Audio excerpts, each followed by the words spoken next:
Hello everyone, welcome back to learn medicine by doctor Nikita. और अभी recently कल से बहुत ज़्यादा ये न्यूज़ वायरल हो रही थी, ये बहुत ज़्यादा बज़ हो रहा था कि जो फार्मेसी स्टूडेंट्स हैं उनको स्कॉलरशिप मिलेगी या नहीं in case of they have qualified ji PAT. अगर उन्होंने जी पैट क्वालिफाई करा तो उन्हें स्कॉलरशिप मिलेगा या नहीं मिलेगा। तो उसका एक एग्जैक्ट रीज़न ये है कि एआईसीटीई ने फार्मेसी को ड्रॉप करने का प्लान किया था। बहुत समय से ये न्यूज़ चल रही थी और आज की न्यूज़ नहीं है। मैं आपको कुछ रेफरेंसेस भी साइट करती हूँ। पर अगर आप बहुत ही समरी में ये कहना चाहे बात, तो हाँ, ये इन्फॉर्मेशन गलत नहीं है कि एआईसीटीई ड्रॉप करने वाला है फार्मेसी प्रोफेशन को, क्योंकि अकॉर्डिंग टू दैट उनको टेक्निकल एजुकेशंस को वो लोग कवर करते हैं, राइट। तो एआईसीटी फार्मेसी को ड्रॉप करेगा, दैट इज़ वेरी ट्रू। और ये आज की न्यूज़ नहीं है, ये बहुत पुरानी न्यूज़ भी है।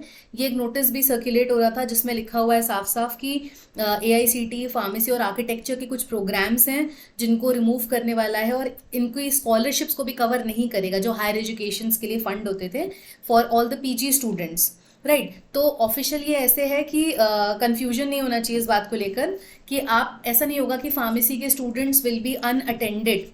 मतलब कोई ना कोई तो इनकी स्कॉलरशिप कवर करेगा ही करेगा। और मैं आपको इनकी ऑफिशियल वेबसाइट भी दिखा देती हूँ। पर अभी कहते हैं ना एक ऑफिशियल स्टेटमेंट रिलीज करना, that is yet to be done, क्योंकि ये इनकी ऑफिशियल वेबसाइट है। और अगर आप इसमें जाते हैं तो आपको ऐसे बहुत सारे नोटिसेस मिल जाएंगे जो अभी भी गेट और जी पैट ऐसा स्लैश करके लिखा हुआ है।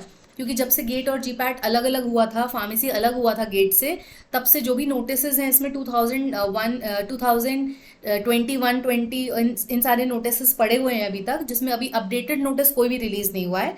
बट समराइज करने के लिए जो मैं वन लाइन स्टेटमेंट बोलूँ कन्फ्यूजन दूर करने के लिए, तो ऐसा बिल्कुल भी नहीं होगा कि फार्मेसी के स्टूडेंट्स को कोई स्कॉलरशिप नहीं मिलेगी, क्योंकि बहुत बड़ा मोटिवेशन होता है ये। और ये ऐसे कुछ और भी रेफरेंसेस हैं, जो कुछ और वेबसाइट्स भी हैं, आप देख तो जनवरी वगैरह और पहले से भी बात चल रही है कि हाँ, एआईसीटी ड्रॉप करेगा फार्मेसी प्रोफेशन को। पर एआईसीटी अगर ड्रॉप करता भी है तो भी जीपैट के स्टूडेंट को स्कॉलरशिप मिलेगा ही मिलेगा।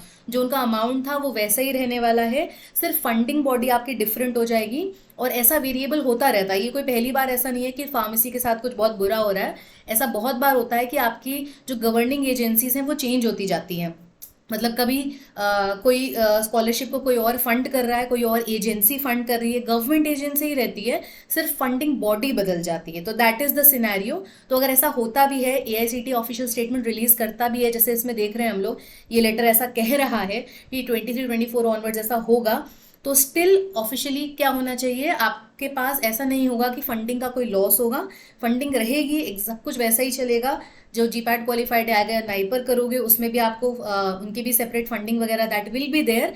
तो ऐसा कोई भी सिनेरियो नहीं होगा कि आप बिना फंड्स के फार्मेसी के स्टूडेंट्स रहेंगे, स्कॉलरशिप रहेगी। और आपको ऐसा नहीं है कि कुछ अलग से अप्लाई करना पड़ेगा।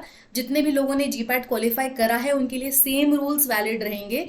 सेम ही गवर्निंग बॉडी जो भी डिसाइड करेगा गवर्नमेंट कि अब एआईसीटी से ट्रांसफर होकर वो किसके पास जाता है, तो वो गवर्निंग बॉडी सारे जीपैट को फंड करेगा। So there is no need of worry, कोई टेंशन की जरूरत नहीं है। आपको अपना काम सिर्फ पढ़ाई पे फोकस करना है, आगे नाइपर की तैयारी करनी है, नाइपर का एग्जाम क्वालिफाई करना है। स्कॉलरशिप स्कीम्स आपको बता दिया जाएगा जो भी डिसाइड होता है, पर स्कॉलरशिप रहेगी। So all the best, do like share and subscribe to learn medicine by doctor Nikita. Thank you so much.